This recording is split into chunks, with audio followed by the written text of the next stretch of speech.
Hey everyone, looking to connect your PayPal to Depop on the web? Follow these simple steps to get set up quickly. First, go to depop.com, log into your account with your email and password.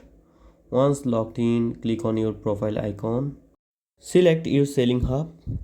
Then select not ready to list, get set up to sell. Select start selling. Then fill up your birth date.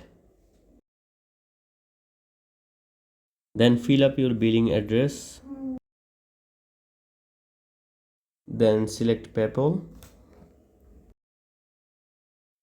Enter your PayPal login credentials and click login. Review the permissions requested by Depop and click agree to link your PayPal account. Make sure your PayPal account is verified. If not, PayPal might prompt you to confirm your email address or link a bank account. Verification ensures smooth payment transactions.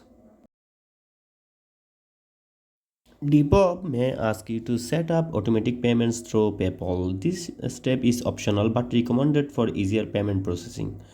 Click agree to enable it, and that's it. Thank you for watching.